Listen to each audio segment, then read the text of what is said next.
19 First Alert forecast, certified most accurate since 2004.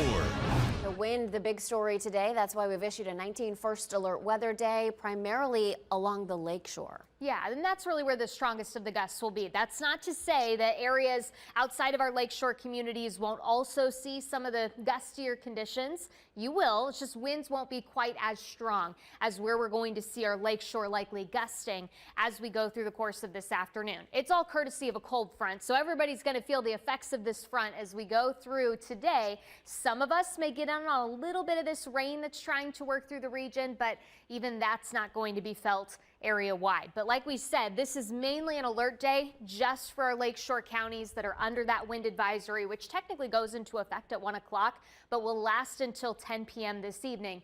And that's where you have the best chance of seeing winds potentially gusting upwards of 50 miles per hour. We've seen some clouds try to roll through, a couple spotty sprinkles on the north side of Lake Erie. This is really going to be your main chance for rain. That's actually where your cold front sits. So we have a little bit of time, I think, before we really see a decent opportunity for some showers. Is it possible you get 1 or 2 sprinkles across our eastern counties early this afternoon? Sure. I just think the best rain chance will come together mid to late afternoon, and even then, look at how much of northeast Ohio is dry. That's really going to be key here with this cold front's passage. It just doesn't have a ton of moisture associated with it. So yeah, if you're in our eastern zones, you might get a couple showers, very light ones, quick passing by as we kind of go through the course of this afternoon.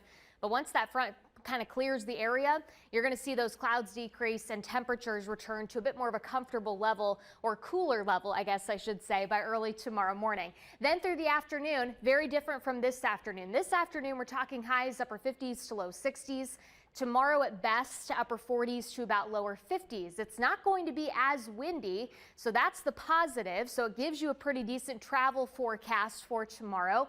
But we are going to see the wind become a pretty constant feature as we work through these next couple of systems. One that brings some rain through on Friday, and then the other one that may have some wintry impacts for the weekend that we've been talking about a lot as that temperature starts to come down. So your weekend forecast, temperatures lower 50s for Saturday, but by Sunday at best we only get upper 30s to about lower 40s.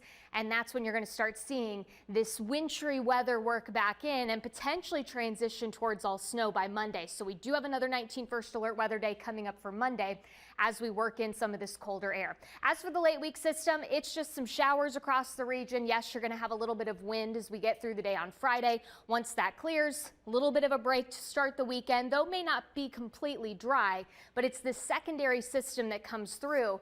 That's the one that's going to draw in some much colder air from the north, and it's also going to get that lake effect started up for us.